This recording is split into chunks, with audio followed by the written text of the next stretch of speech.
Bonsoir, bienvenue sur France 3 Limousin pour poursuivre cette grande soirée électorale consacrée au premier tour des élections législatives. En Limousin, nous sommes ensemble jusqu'à 23 h. Nous allons revenir sur les résultats dans les 6 circonscriptions de l'ex-Limousin. Modification du paysage politique, renouvellement, situation inédite avec la présence de nouveaux visages, réaction, analyse directe avec des invités et nos journalistes présents, vous allez le voir, en Corrèze, en Haute-Vienne et en Creuse pour des directs et des réactions sur notre plateau. Notre politologue Christian Moulinard. Bonsoir Christian Moulinard, merci de nous accompagner ce soir. Déjà présents sur ce plateau des représentants des formations politiques qui participeront au débat. On aura leur réaction bien sûr tout au fil de cette émission. Dans les minutes qui viennent, une soirée en partenariat avec le réseau social Facebook, à suivre également sur la page Facebook de France 3 Limousin, sur les autres réseaux sociaux et bien sûr n'oubliez pas notre site Internet. Mais d'abord, le rappel des résultats définitifs de cette soirée de premier tour avec Gwenola Beriou. Bonsoir Gwenola, qui sont les candidats qualifiés pour le second tour dans nos 3 départements? Eh bien Louis, dans nos 6 circonscriptions, on le rappelle, tous les députés sortants sont socialistes. On n'échappe pas au raz-de-marée de La République En Marche et à l'effondrement du PS. Une circonscription emblématique, la Creuse, où le député maire de Guéret, Michel Vernier, briguait un 5e mandat. Eh bien, il est éliminé dès le premier tour. C'est un agriculteur de La République En Marche, vous le voyez, Jean-Baptiste Moreau, qui arrive en tête avec 33% des voix devant le candidat républicain Jérémy Sauty, 17,7%. Michel Vernier est 3e. Avec 15,5%, il est donc battu.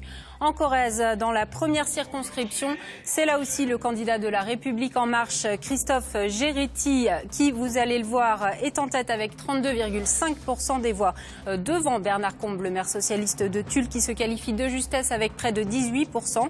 La candidate des Républicains, Françoise Béziat, est éliminée avec 15% des suffrages. Dans la deuxième circonscription de Corrèze, Patricia Bordas, la candidate de La République En Marche, est en tête avec 30,6% des suffrages. Elle se qualifie avec la candidate des Républicains, Frédéric Meunier, 21,8%. Le député socialiste sortant, Philippe Noche, est éliminé avec 14% des suffrages. Dans la première circonscription de la Haute-Vienne, Sophie Baudouin-Hubière, la candidate de La République En Marche, est en tête avec 36,5% des voix devant une insoumise qui sera donc au second tour, Daniel Soury, qui obtient 15,7% des suffrages. Les candidats des partis traditionnels sont éliminés, Sarah Gentil pour les Républicains et le socialiste Laurent Faye.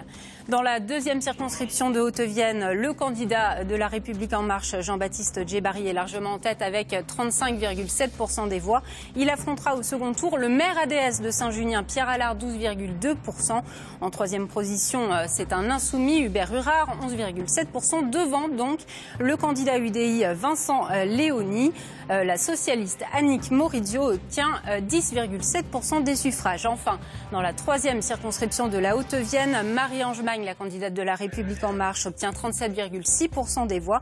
Elle est qualifiée avec Guillaume Guérin, le candidat des Républicains, avec 16% des voix. Battu, mais en troisième position, le candidat des Insoumis, là aussi, Pierre-Édouard Piala, devant donc la députée socialiste sortante Catherine Bobati, qui obtient 12,8% des suffrages. Tous ces résultats, donc résultats définitifs sur les 6 circonscriptions de l'ex-Limousin. Christian Moulinard, je me tourne vers vous pour une première analyse de ce raz-de-marée en marche qu'on avait prévu, qui finalement advient. Et puis de la situation du Parti socialiste qui était sortant dans les 6 circonscriptions et qui parvient juste à se maintenir au second tour dans une seule, celle de la première circonscription de Corrèze, celle de Tulle. Oui, de surcroît, c'est un ballottage qui se révèle très difficile. Le local a voté comme le national. Il y a un mouvement en faveur de La République En Marche. Ce mouvement, il s'est traduit chez nous. Et il s'est traduit chez nous particulièrement au détriment du Parti socialiste, parce que quand même, en Haute-Vienne, c'est la première fois depuis 1906 qu'il n'y aura pas un député socialiste dans le département de l'Haute-Vienne. Le premier député socialiste, c'est Fillot, et je ne parle pas des socialistes au XIXe siècle. Le premier député socialiste, c'était Languetoul. Donc, c'est la première fois depuis 1906 que le Parti socialiste ne sera pas représenté. Comment expliquer le succès des candidats En Marche, peu connus pour la majorité, dans un contexte comme celui-ci? Parce que c'est un vote, je le crois, éminemment politique et éminemment légitimiste. Le président de la République a été élu. On considère ici comme ailleurs qu'il faut lui donner une majorité pour mener la politique sur laquelle il a été élu. Alors, c'est un succès, c'est une grande victoire pour République En Marche, c'est aussi une très grande responsabilité, parce que plus la majorité sera importante, plus la responsabilité sera grande. Et si ça réussit, si ça ne réussit pas, on verra ce qui se passera dans 5 ans. Et on va continuer d'en parler encore pendant 45 minutes sur France 3 Limousin. Reportage sans plus attendre. Nous partons sur la première circonscription de Corrèze, détenue par le Parti socialiste. Le député sortant Alain Ballet, successeur de Sophie Dessus, décédée. Dans cette circonscription de Corrèze, eh bien, c'est Christophe Géretti, le maire de Naves, qui est arrivé en tête devant. Donc Bernard Combe qui se hisse in extremis au second tour. Voyez le reportage de Thierry Giraud et Julie Radenac. Sur ces terres, le maire de Naves, Christophe Géretti, arrive largement en tête, mais le candidat de la République En Marche sait que rien n'est joué à son QG. Les militants sont pourtant confiants. Je pense qu'il va être au second tour, oui. Après, on a eu quelques estimations. En tous les cas, j'espère fortement qu'il sera au second tour, qu'on puisse continuer cette aventure, voilà, pour le faire élire, parce que c'est important pour nous. Finalement, la tendance se confirme. Avec 32,51% des voix, Christophe Géretti l'emporte largement. Derrière, c'est finalement Bernard Combe qui s'affichera au second tour, mais avec un score loin derrière, 17,92%. Une maigre performance pour le maire de Tulle, ex-conseiller de François Hollande. Il y a la volonté de faire une majorité présidentielle à Emmanuel Macron et puis de nous faire confiance pour qu'on continue à travailler sur un projet qui a été, on va dire, pas plébiscité, mais qui a été reconnu à l'unanimité pour conduire la France. La grande perdante du jour avec 15,19% des voix est Françoise Bézia. La candidate Les Républicains échoue d'un cheveu pour la seconde place. Je pensais que ça serait moi qui serais plutôt deuxième que M. Combe. Je pense quand même que les 48 heures de François Hollande sur Tulle et les environs ont pesé. Et je pense que si M. Combe ne s'était pas promené avec François Hollande vendredi et samedi, ça aurait pu inverser le résultat. Christophe Géretti part donc grand favori pour le second tour. Bernard Combe, même avec des reports de voix, aura du mal à enrayer la vague Macron. Et justement, je vous propose d'écouter sans plus attendre la réaction du maire de Tulle, Bernard Combe, conseiller spécial pendant le quinquennat de François Hollande, qui donc totalise ce soir 17,9% des voix. On écoute sa réaction. Nous devons faire face à ce que j'appellerais un hold-up démocratique. Il faut regarder la réalité en face. Vous avez, j'ai comme adversaire une personne qui a obtenu par opportunisme l'habilitation d'En Marche. Voilà, très bien. Avant, elle était de droite, cette personne. Donc, je ne sais plus trop où est En Marche dans ce contexte. Moi, je propose de rassembler la gauche dans son ensemble. Et à Tulle, nous partons rejoindre en direct Mathilde Brazeau, présente sur place depuis le début de la soirée. Bonsoir Mathilde. Est-ce que ce soir, c'est la fin de l'ère Hollande? Est-ce que c'est vécu comme ça à Tulle? Écoutez, en tout cas, Louis, certains auront payé cher leur fidélité à François Hollande. Premier d'entre eux, Bernard Combe, lui qui a côtoyé Emmanuel Macron à l'Élysée, lui qui a toujours été plus proche politiquement du chef de l'État que d'un Benoît Hamon, par exemple, aurait pu espérer avoir l'investiture de la République En Marche. Tout du moins aurait-il pu espérer ne pas avoir face à lui de candidat de la majorité présidentielle. Mais il était trop marqué, trop pro-Hollande pour cela. Malgré tout, Bernard Combe résiste. Il apparaît même comme un survivant du Parti socialiste en Limousin. Mais au deuxième tour, ses réserves de voix à l'extrême gauche seront difficilement suffisantes pour espérer battre Christophe Géretti. Dans la deuxième circonscription pour le député PS sortant, Philippe Noche, la messe est dite. Il ne sera pas au second tour en obtenant que 14% des voix, battu par Frédéric Meunier pour les Républicains et Patricia Bordas pour la République En Marche. L'ancienne élue PS qui a su prendre le train avec Emmanuel Macron suffisamment tôt pour faire oublier qu'elle aussi pendant longtemps avait été un fervent soutien de François Hollande. Merci Mathilde Brazeau en direct de Tulle. Et justement, vous l'évoquiez, cette deuxième circonscription de Corrèze où la candidate La République En Marche, Patricia Bordas, arrive en tête. On voit tout de suite le reportage de Caroline Huette avec Pierre Gauthier. Sourire de circonstance pour la candidate La République En Marche. En tête du scrutin, Patricia Bordas accueille ses résultats sans trop de surprise. L'explication du score aujourd'hui me semble simple. C'est le score de notre président de la République. C'est le travail que depuis quelques semaines notre président de la République a fait pour la France. Je crois que tout le monde peut dire qu'il a une vraie stature de président de la République. Pour Philippe Noche, le député PS sortant, la campagne s'arrête à l'issue de ce premier tour. Et lui non plus ne semble pas étonné par le ras-de-marée en faveur des candidats soutenus par Emmanuel Macron. Quel que soit le candidat, avec ses qualités et ses défauts, il est porté par une vague. Voilà, mais à titre personnel, moi, nous perdons ce soir, mais nous perdons dans l'honneur en étant nous-mêmes. Certains vont peut-être gagner, mais avec un peu de déshonneur. Une rancœur à l'égard de son ancienne première adjointe que la candidate Les Républicains aimerait bien exploiter pour le second tour. Compte tenu des termes de toute sa campagne vis-à-vis de Mme Bordas sur le personnage, plus que sur l'image de Macron, oui, pourquoi pas. Il sait ce que c'est qu'une femme de terrain, il sait ce que c'est qu'un député de terrain, c'est ce qu'il a été et c'est peut-être ce qu'il voudra revoir dans ma candidature. Donc c'est clairement un appel à Monsieur Noche ce soir. Bien sûr. Frédéric Meunier ou Patricia Bordas, dimanche prochain, les électeurs de la deuxième circonscription de la Corrèze choisiront pour la première fois une femme députée. Et nous partons à Brive en direct rejoindre Patricia Bordas, candidate La République En Marche en tête au soir de ce premier tour des élections législatives. Bonsoir Patricia Bordas, on a entendu des mots très durs de vos adversaires socialistes à l'échelle du département. Un hold-up démocratique pour Bernard Combe, le déshonneur pour Philippe Noche. Comment vous réagissez ? Moi, je réagis surtout pour remercier les Corréziens et les Corréziennes sur la deuxième circonscription qui m'ont positionné en première position. Je crois que les Français et les Françaises souhaitent que nous portions le projet de notre président de la République. Mais par rapport à tout ce discours, et je dirais que moi je vais continuer ma campagne dans la bienveillance comme nous l'avons commencé, comme nous l'avons fait pour la campagne des présidentielles. Et par rapport à ce que vous venez de me dire, et ce que je viens d'entendre sur les reportages, tant sur la première que sur la deuxième circonscription, moi ce soir, je fais simplement un appel de rassemblement des progressistes. Et les progressistes, ils s'appellent tant Jean-Marc Comas, Jean-Claude Deschamps, Céline Hersol, Bruno Meurat, Philippe Noche et Philippe Tillet.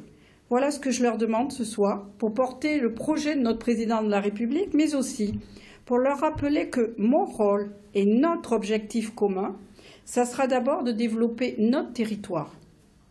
Très bien, merci Patricia Bordas pour cette réaction. Donc après ce premier tour des élections législatives, on a fait un petit round-up de la Corrèze. Christian Moulinard, je me tourne une nouvelle fois vers vous. Terre chiracienne, puis terre hollandaise, qui semble se jeter ce soir dans les bras d'Emmanuel Macron. Oui, mais je serais tenté de dire surtout terre radicale socialiste, c'est-à-dire un parti politique qui, comme le fait un peu aujourd'hui la France En Marche, qui cherchait à conjuguer à la fois le centre-droit, le centre-gauche. Et il n'est pas surprenant qu'on ait obtenu ce résultat en Corrèze. Ce qui me frappe, moi, c'est l'importance du décalage entre les élections de 2012 et les élections de 2017. Dans la première circonscription, la circonscription de Tulle, là où le maire de Tulle est en ballotage très défavorable, Madame Sophie Dessus avait été élue dès le premier tour. Cela montre bien à quel point les électeurs, même si beaucoup se sont sans doute réfugiés dans l'abstention, ça montre bien que les électeurs socialistes manifestent leur désappointement. Et je ne suis pas sûr que le soutien de M. François Hollande ait été aussi bénéfique qu'on a bien voulu le dire. Eh bien, l'avenir le dira. On va passer à la Haute-Vienne maintenant. On va commencer par la première circonscription de la Haute-Vienne, autre circonscription emblématique, détenue depuis 1981 par le socialiste Alain Rodet, qui a renoncé à se présenter. Dans cette circonscription, Sophie Beaudouin-Hubière de La République En Marche arrive largement en tête avec 36% des voix devant Daniel Soury de la France Insoumise, 15% des voix. Bonsoir Sophie Beaudouin-Hubière. Qu'est-ce qui explique ce très bon score au premier tour? Est-ce que c'est votre campagne ou est-ce que c'est, comme le disait Christian Moulinard, que les électeurs ont décidé de donner une très large majorité à Emmanuel Macron? Bonsoir. D'abord, je vais remercier tous ces électrices et ces électeurs qui ont choisi de me faire confiance ce dimanche. Je pense qu'effectivement, il y a l'effet Macron et l'effet aussi de ces premières semaines de mandat où il respecte sa parole, respecte ses engagements. J'ose croire qu'il y a un petit peu aussi de la campagne que nous avons faite, tant pour les présidentielles que pour les législatives. Une campagne active sur le terrain? Une campagne active, positive, optimiste, toujours très bienveillante, très à l'écoute des citoyens de toutes les circonscriptions au départ et de la première en particulier ces dernières semaines. Ce soir, le mouvement La République En Marche, allié au MoDem, obtiendrait entre 390 et 430 sièges à l'Assemblée nationale. Est-ce que vous comprenez que ça puisse à la fois être vertigineux, mais aussi peut-être inquiéter certains citoyens? Une telle majorité? Je crois surtout que c'est une immense responsabilité pour les futurs élus de La République En Marche si ce score se confirme, parce qu'aujourd'hui, nous ne sommes qu'à la fin d'un premier tour et il y a encore une semaine de campagne et un autre scrutin dimanche prochain. Donc c'est avant tout une grande responsabilité pour toutes les personnes qui seront élues. Laurent Lafaille, je me tourne vers vous. Vous étiez candidat également sur cette première circonscription. Au nom du Parti socialiste que vous représentez en Haute-Vienne, vous totalisez à peine 12% des voix. Comment expliquer ce résultat? Il y a une vague que Christian Moulinard a fort bien décrite tout à l'heure, et cette vague n'a pas épargné la Haute-Vienne ni la première circonscription. On est dans le prolongement de ce qui s'est passé pendant l'élection présidentielle et très clairement, une bonne partie de nos électeurs habituels ont souhaité que le nouveau président de la République dispose d'une majorité. C'est la logique de ces élections législatives positionnées après la présidentielle. C'est aujourd'hui une soirée historique pour le Parti socialiste. Votre parti va-t-il réussir à se relever de ce nouvel échec? La question ne se pose pas ce soir. On vient de finir une séquence qui a été entamée en 2012 et on l'a fini dans la grande difficulté. Je crois que les Français ont fait un autre choix. J'espère que ce qui va se mettre en place va réussir. J'ai pas envie de revivre ce qu'on a connu au moment de l'élection présidentielle, mais moi je reste persuadé que la sensibilité politique que l'on représente, qui est fondée sur la justice sociale, sur l'égalité, sur l'école, sur la laïcité, continuera à avoir un avenir et qu'il faudra la porter d'une façon ou d'une autre. Merci Laurent Lafaille pour cette réaction. On va tout de suite partir à la mairie de Limoges, rejoindre Philippe Mallet qui nous attend en direct avec Sarah Gentil, candidate Les Républicains UDI, arrivée 3e ce soir. Philippe Mallet, donc en direct à la mairie. Oui, Sarah Gentil qui réalise un score de 13%. Sarah Gentil, bonsoir. Bonsoir. En 2007, vous étiez qualifiée au second tour face à Alain Rodet à l'époque et vous aviez réalisé un score tout à fait honorable de 32-33%. Comment expliquez-vous aujourd'hui ce score si décevant pour vous ? Tout d'abord, il y a une vague, on va dire, Macron qui est nationale et très importante. Je crois qu'on a perdu quelques-uns de nos électeurs dans cette vague. Et puis un taux d'abstention qui est quand même plus important parce qu'on est à un taux de participation de 50%, je crois, alors qu'en 2012, on était à 55% et en 2007, on était encore un peu au-dessus.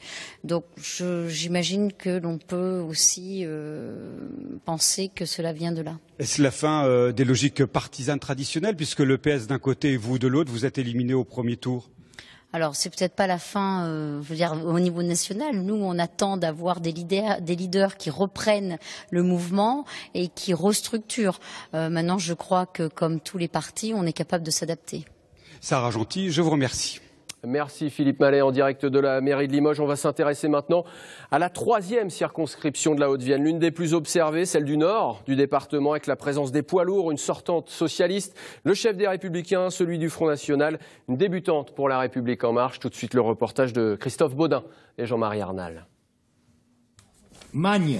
Le suspense aura été de courte durée. Dès le début des opérations de dépouillement, les bulletins pour la candidate de La République En Marche s'accumulent. Sur la 3e circonscription de la Haute-Vienne, la députée socialiste sortante Catherine Bobati est largement distancée par Marie-Ange Magne. Au milieu de ses soutiens, la novice en politique ne mesure pas encore l'ampleur de son score, 37,65%. C'est incroyable, je m'y attendais pas forcément, c'est beaucoup d'émotions et puis c'est toujours encourageant d'avoir un enthousiasme et un engouement derrière soi et d'être poussé et c'est l'occasion pour moi aussi de remercier tous ceux qui ont cru en moi et tous les militants et puis la Commission nationale d'investiture aussi de m'avoir laissé ma chance. C'est assez historique ce qui est en train de se passer, je pense qu'une page se tourne dans la vie politique nationale mais aussi locale, donc oui je découvre mais avec enthousiasme. Face à elle, la candidate d'En Marche retrouvera au second tour Guillaume Guérin, arrivé en 2e position avec 16% des voix.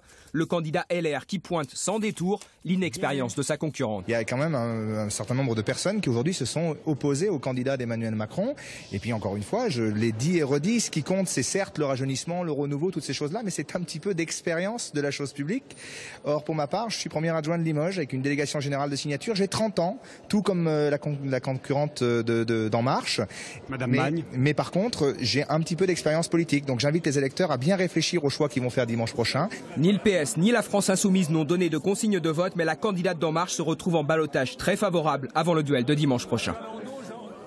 Et sur cette 3e circonscription de la Haute-Vienne, la sortante Catherine Bobati totalise 12,8% des voix. Écoutez sa réaction au soir du premier tour. Vous dire que je ne suis pas déçue, bien évidemment, mais je crois que nous devons aujourd'hui faire un constat. La vie politique, c'est des victoires. J'en ai une en 2012. Ce sont des échecs, c'est ce soir. Mais les choses doivent continuer et je crois que le socialisme existe et les valeurs que nous portons, elles existent. Guillaume Guérin, vous êtes présent sur ce plateau. Vous êtes donc au second tour. Comment abordez-vous ce second tour? Vous disposez d'une réserve de voix très faible. Comment pensez-vous pouvoir rivaliser avec une candidate que vous taxez d'inexpérience, mais qui Écoutez, tout d'abord, je remercie. Totalise quand même 37% des voix. Les milliers d'électeurs qui m'ont accordé leur confiance à l'occasion de ce premier tour, c'est déjà la première des choses. La seconde chose importante à mes yeux, c'est qu'il y a un électeur sur deux qui ne s'est pas déplacé voter, et c'est une nouveauté pour la Haute-Vienne, qui est quand même d'habitude une terre extrêmement civique. C'est donc quelque chose qui doit se corriger au second tour, parce que je suis persuadé qu'il y a des gens qui peuvent se mobiliser en vue de ce second tour aux élections législatives. Et puis j'écoutais ce que M. Moulinard disait tout à l'heure, et j'y souscris parfaitement. Il s'agit là d'un vote éminemment politique, où on le voit en Limousin comme dans le quart sud-ouest, je n'ai pas regardé les scores nationaux, mais les candidats d'En Marche, quel que soit leur nom, que ce soit des femmes, des hommes, qui soient connus, pas connus, réalisent entre 30 et 35-36% des voix. Donc il y a là une volonté du peuple français, des Limousins, des Hauts-Viennois, à donner une majorité au président de la République. J'attire simplement l'attention des électeurs sur un sujet très précis. Emmanuel Macron, c'est Emmanuel Macron. Il a 39 ans, il est devenu président de la République de manière brillante, il a sans doute bénéficié d'un alignement des planètes, mais ne pas confondre Emmanuel Macron et les quelques 400 candidats d'Emmanuel Macron sur le territoire. Moi, je suis effaré d'entendre des candidats qui, sur ce plateau, vous disent « Oui, bon, la politique, on n'y connaît pas grand-chose, mais on a 5 ans pour apprendre. » Non, parce que le député, il vote les lois, il contrôle le gouvernement, mais il fait aussi l'interface avec le territoire. C'est-à-dire que pendant 5 ans, les électeurs vont devoir faire avec ces nouvelles personnalités politiques qui, de leur propre bouche, pour certains, je ne parle pas de tout le monde, mais pour certains, avouent ne rien connaître à la chose publique. Donc pour ma part, je crois qu'il y a un vrai sujet, et attention à ne pas confier les rênes d'une circonscription et donc le destin de milliers d'électeurs, de dizaines de milliers d'électeurs, à des gens qui ne connaissent absolument rien, ni du territoire, ni des problématiques locales, ni des rouages politiques, tout simplement. Merci Guillaume Guérin pour cette première réaction. Vous restez avec nous. On va évoquer maintenant la deuxième circonscription de la Haute-Vienne. C'est la dernière de ce département. Elle est détenue depuis 4 mandats par le socialiste Daniel Boissery, le maire de Saint-Thirier, qui a renoncé à se représenter. Sur cette deuxième circonscription de la Haute-Vienne, le candidat de la République En Marche, Jean-Baptiste Djebari, arrive en tête avec 35% des voix devant Pierre Allard qui est sur ce plateau.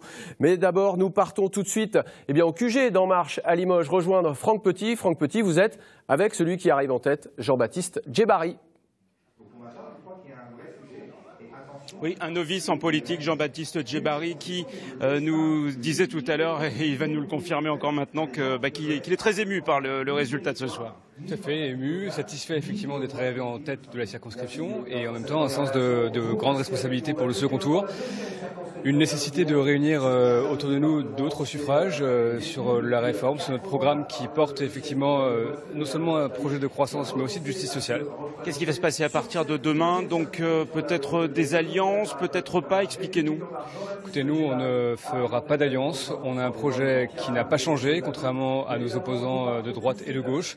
On a un projet qu'on trouve solide, qui a été éprouvé aussi au travers des réunions publiques qu'on a eues pendant ces 3 dernières semaines, qui recueille effectivement, je crois, une forme de consensus qui peut être absolument amélioré et c'est ce qu'on fera et ce à quoi on œuvrera. Par contre, des candidats qui peuvent être compatibles avec vous, vous me disiez.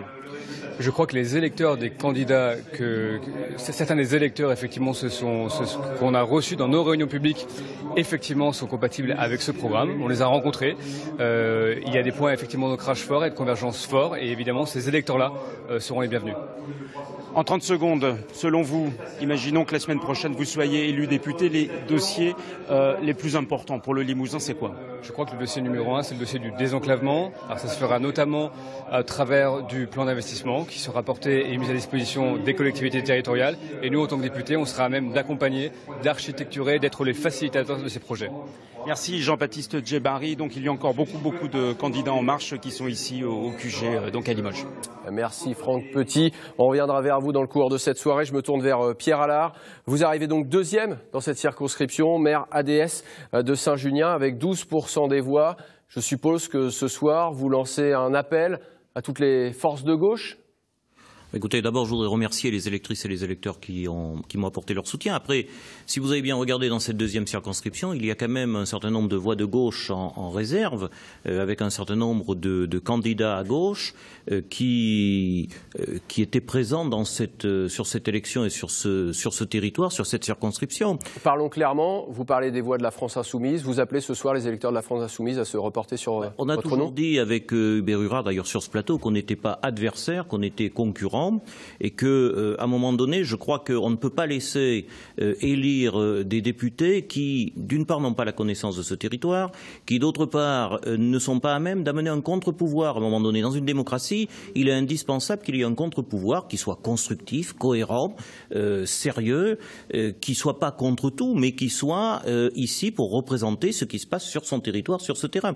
Moi, j'entends le candidat de La République En Marche qui me parle de désenclavement, certes. Mais je voudrais qu'ils viennent déjà sur le territoire pour voir ce qu'il y a sur notre territoire. On n'est pas dans des lignes d'aviation, là. On est sur des routes, on est sur des voies ferrées, on est sur des 4 voies. On est sur un territoire, on est sur une vie de population qui ont besoin qu'on arrive à faire remonter leurs nécessités, leur quotidien à l'Assemblée nationale. L'Assemblée nationale, c'est fait, je termine par là, pour voter des lois, pour voter des textes, mais en cohérence avec les territoires. Donc pour le faire, il faut connaître les territoires. Christian Moulinard. Un mot sur l'analyse de la situation en Haute-Vienne et sur aussi le profil de ces candidats à l'Assemblée nationale.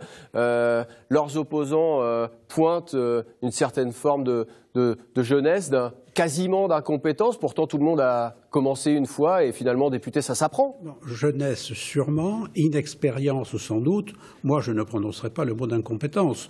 Je ne suis pas là pour apprécier ce genre de choses. Je constate simplement que quel que soit le candidat En Marche, quel que soit son parcours professionnel, quelle que soit son expérience politique, Madame Bordas en Corrèze a de l'expérience politique, Monsieur Géretti en Corrèze a de l'expérience politique. Je ne suis pas sûr qu'il a gagné grâce à ça. Et comme je ne suis pas sûr non plus que ceux qui ont perdu à cause de ça. Simplement, presque à cause de ça. Parce que je crois que les électeurs sont aujourd'hui demandeurs de nouveautés. Alors on peut le regretter, on peut le critiquer, peu importe, c'est un fait. Les électeurs veulent des nouveautés et je crois que les partis politiques traditionnels n'ont pas mesuré à quel point ils étaient discrédités dans l'opinion publique. Illustration parfaite de ce que vous venez de dire, Christian Moulinard. On s'intéresse maintenant à la Creuse, une seule et unique circonscription.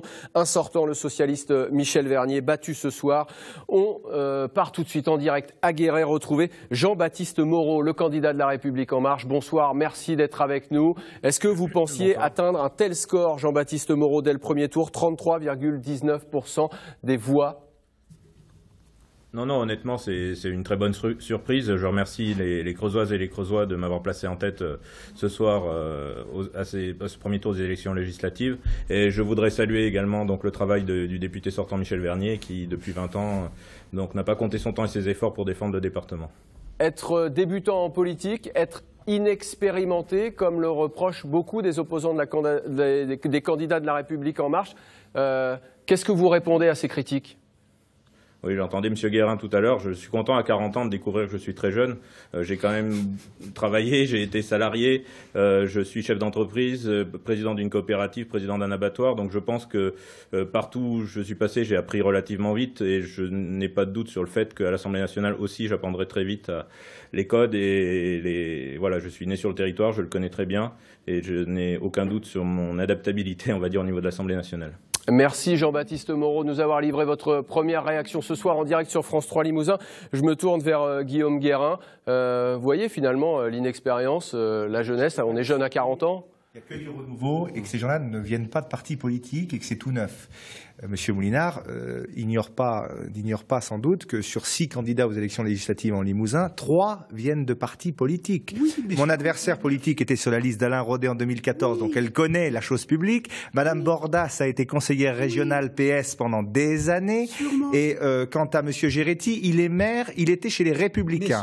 Voilà, donc ce ne sont pas des gens qui sont neufs dans le système politique. Mais ce sont des gens qui parfois, par opportunisme, ont pris des investitures En Marche, d'autres auraient pu le faire. Certains sont restés droit dans leurs bottes. Certains ont joué sans doute un peu plus des coudes dans une optique purement personnelle, mais on ne peut pas dire que ce sont tous des gens qui découvrent la chose publique. Beaucoup ont siégé dans des collectivités avec ou des étiquettes PS ou des étiquettes LR, c'est un fait. Et Jérémy Sauty, le jeune candidat de l'Alliance des Républicains et du DI en Creuse, se classe 2e. J'aime beaucoup Jérémy Sauty, donc je suis très content. Il fait partie de les rares qui se qualifient au second tour. Voilà, je crois que là encore, ça se joue de manière serrée entre Michel Vernier, député maire de Guéret, et Jérémy. Là, pour le coup, je crois que la jeunesse de Jérémy a sans doute contribué largement à son accession au second tour. Mais Jérémy est un garçon qui assume à appartenir à une famille politique, qui a aujourd'hui une certaine connaissance de la vie des collectivités, puisqu'il travaille avec nous à la mairie de Limoges. Et je suis très heureux pour lui et je lui souhaite de faire le meilleur score possible dans ce 2e tour. On continue à s'intéresser à la Creuse. On accueille en direct Michel Vernier, le député maire sortant, maire de Guéret, sur cette circonscription. Bonsoir Michel Vernier, merci d'accepter notre invitation en cette soirée. Vous briguiez un 5e mandat. Aujourd'hui, vous avez l'impression qu'une page se tourne dans votre carrière politique. Est-ce que c'est dur à vivre ? Mais non, mais ce n'est pas un problème de carrière politique. Moi, je n'ai jamais fait de carrière politique. Je voudrais remercier les Creusoises et les Creusois de m'avoir fait confiance pendant 20 ans. J'ai servi ce département avec beaucoup de conviction, beaucoup d'envie, fidèle à mes idées, fidèle à la Creuse. Eh bien, ce soir, oui, c'est une page qui se tourne. D'autres seront là demain pour défendre la Creuse. Je leur souhaite bon courage, bonne chance. Ce département mérite beaucoup d'investissements.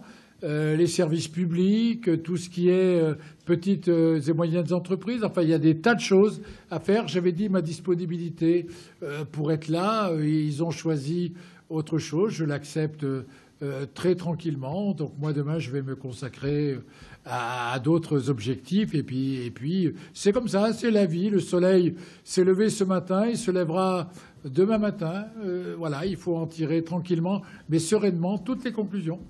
Merci Michel Vernier d'avoir livré votre sentiment ce soir en direct lors de cette soirée électorale sur France 3 Limousin. On passe à notre premier temps de débat, donc avec Sophie Beaudouin-Hubière, candidate en tête sur la première circonscription pour La République En Marche.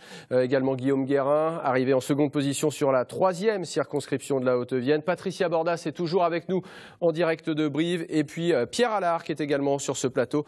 Pierre Allard qui s'est classé 2e sur la 2e circonscription de la Haute-Vienne. Je me tourne vers vous, Sophie Beaudouin-Hubière.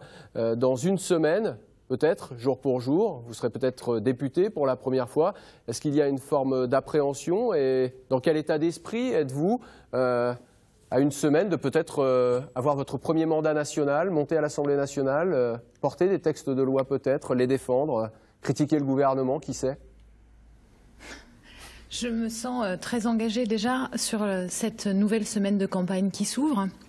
avec les militants, que d'ailleurs je ne manquerai pas de rejoindre tout à l'heure, puisque nous avons beaucoup de travail à faire cette dernière semaine, de l'appréhension nullement. Si je me suis portée candidate, c'est que je pensais que je pouvais le faire.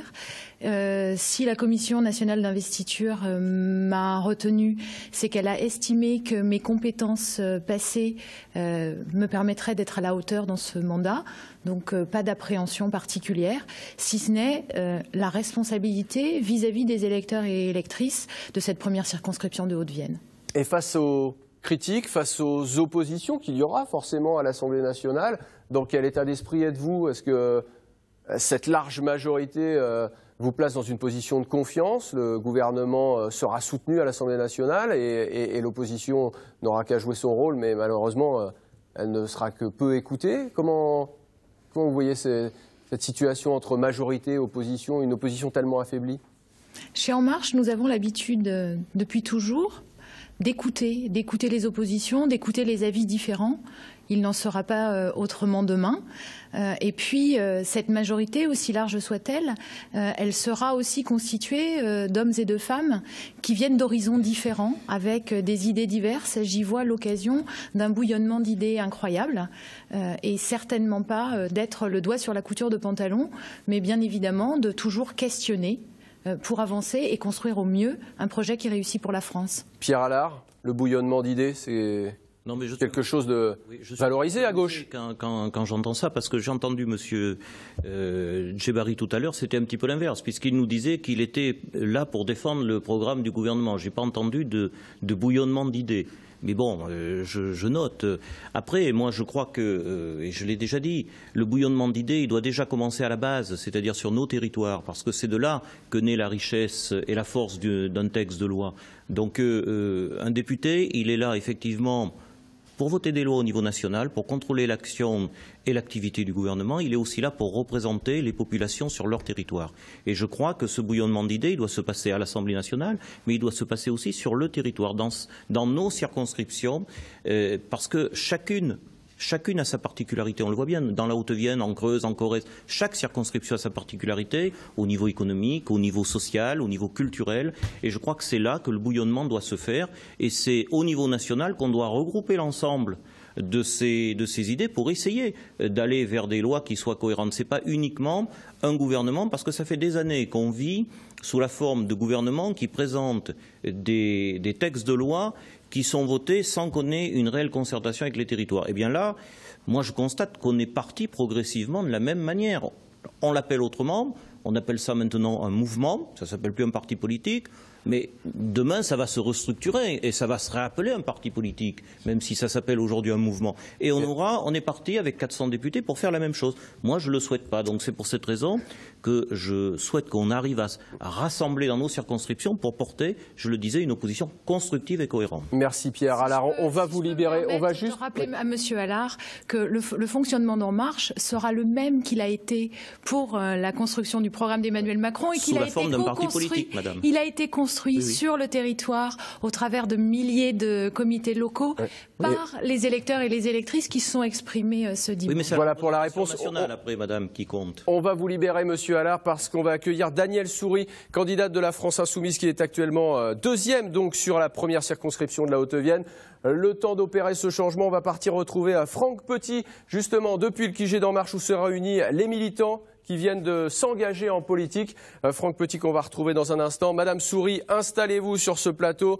Je vais vous donner la parole. Vous êtes deuxième donc sur la première circonscription de la Haute-Vienne, Danielle Soury. Est-ce que vous attendiez un si bon résultat? Vous faites 15% des voix face à Sophie Beaudouin-Hubière. Honnêtement, on ne savait pas. On était parti, tout nous semblait un peu ouvert, mais c'est vrai que c'est un excellent résultat. On est très très contents et je remercie tous ceux qui ont choisi le bulletin de la France Insoumise et tous les insoumis qui ont vraiment qui se sont énormément mobilisés sur la circonscription. Est-ce que vous appelez ce soir les électeurs communistes, les électeurs socialistes peut-être, à se reporter sur votre candidature dans la perspective du second tour? Moi, je ne suis pas Macron compatible, donc j'appelle tous ceux qui ne sont pas Macron compatibles à se mobiliser sur ma candidature, bien sûr. Moi, c'est les contenus politiques, moi, qui m'intéressent.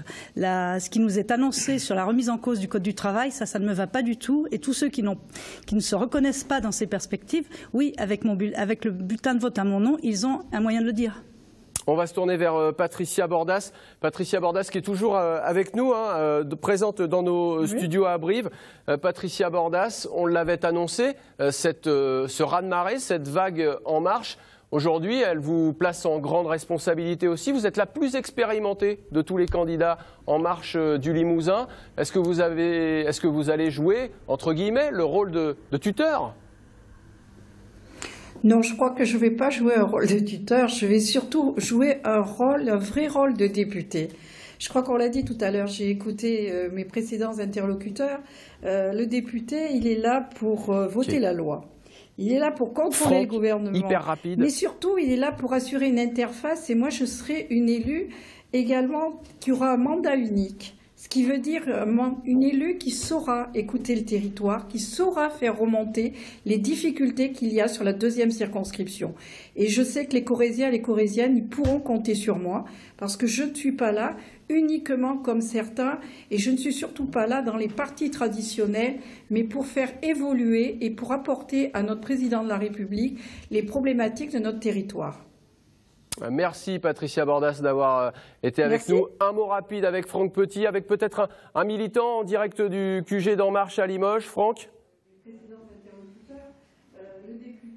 Exactement. Donc ici donc au QG des militants à 20h, eh bien il y a une salve d'applaudissements des militants qui sont tout aussi novices, on va dire, en politique que leurs candidats, à l'image de monsieur et madame. Expliquez-nous ce qui vous a poussé à vous engager pour En Marche et pourquoi vous êtes là ce soir. Alors d'abord, moi je me suis engagé par En Marche parce que j'ai totalement adhéré en fait au programme d'Emmanuel Macron qu'on a contribué à construire, d'ailleurs à travers un endroit comme ici, le comité où on se réunissait. On a construit ce projet qui pour nous est un projet d'avenir, un projet qui peut permettre effectivement de redresser la France et naturellement, eh bien à la suite de ça, Merci monsieur, madame. Qu'est-ce que vous ressentez ce soir après donc cette vague littéralement En Marche? Moi, je suis très satisfaite. J'ai fait du porte-à-porte, des distributions de tracts. J'ai discuté avec les gens, je les ai écoutés et ça m'a apporté beaucoup de satisfaction. Donc, je compte retourner sur le terrain dès lundi. Merci beaucoup, madame. Voilà ce que l'on pouvait dire ce soir ici au QG d'En Marche. Merci Franck Petit. On arrive au terme de cette soirée du premier tour des élections législatives. Le moment de rappeler les résultats de cette soirée avec Gwenola Berriou, résultats en Limousin. Oui, les résultats, c'est simple. Louis, dans les 6 circonscriptions, les 6 candidats de la République En Marche sont en tête. Et à une exception près, les candidats socialistes sont éliminés, dont 3 députés sortants. Alors, dans le détail, dans les circonscriptions de Creuse, le député socialiste sortant, Michel Vernier, est éliminé. Ce sont les candidats de la République En Marche et des Républicains qui seront au second tour. Dans la première circonscription de Corrèze, Bernard Combe, le maire socialiste de Tulle, se qualifie de justesse, mais il est en ballottage défavorable face au candidat de la République En Marche, Christophe Géretti. Dans la deuxième de Corrèze, le député socialiste sortant, Philippe Noche, est éliminé. La candidate de la République En Marche, Patricia Bordas, est largement aux têtes. Rapidement, dans la première circonscription de Haute-Vienne, pour le second tour, la candidate de la République En Marche affrontera la candidate insoumise Danielle Souris. Pour la deuxième de Haute-Vienne, ce sont le candidat de la République En Marche face au maire ADS de Saint-Junien, Pierre Allard. Enfin, pour la troisième circonscription de Haute-Vienne, la candidate de la République En Marche, Marie-Ange Bagne, affrontera Guillaume Guérin, le candidat des Républicains. Merci Gwenola Berriou pour tous ces résultats. Christian Moulinard, je me tourne vers vous une dernière fois. Qu'est-ce que vous retenez de ce premier tour des élections législatives? Les partis traditionnels ont tremblé ce soir. Mais en Limousin comme ailleurs, semble s'offrir une nouvelle période politique. Il n'y a plus de bastion qu'on croit inexpugnable. L'élection présidentielle est l'élection majeure de la vie politique française. Certains le regretteront, c'est un fait qu'on ne peut que constater. Et les électeurs aux élections législatives entendent donner une majorité au président de la République. ce qui accroît sa marge de manœuvre, mais aussi, je le répète, sa responsabilité. Et puis tout de même, pour nuancer un petit peu, un élément dont on n'a pas beaucoup parlé, c'est l'abstention. L'abstention est plus forte qu'en 2012, elle était déjà en 2012 plus forte que lors des législatives précédentes. Il y a donc un certain nombre d'électeurs qui ne se sont pas sentis concernés ou qu'en tout cas n'ont pas voulu prendre parti. Et j'imagine qu'entre les deux tours, ce sera l'œuvre de tous les partis politiques que d'essayer de mobiliser ces électeurs parce que dans une démocratie, il importe que le plus grand nombre d'électeurs prennent effectivement parti. Eh bien, on saura si les électeurs se mobilisent dimanche prochain pour le second tour. C'est la fin de cette soirée électorale. Merci de l'avoir suivi. La soirée politique se poursuit jusqu'à minuit sur France 3. Merci à tous ceux qui ont participé, journalistes, techniciens en plateau et en régie. Prochain rendez-vous avec l'information demain à 12h et à 19h. Vos journaux régionaux seront largement consacrés à ce premier tour des législatives. Autre rendez-vous demain à 13h, émission spéciale. Je vous retrouverai Christian Moulinard et de nombreux invités. Autre rendez-vous, le grand débat du second tour organisé mercredi prochain sur notre antenne. N'oubliez pas notre site internet. Excellente soirée. Merci de nous être fidèles et à demain.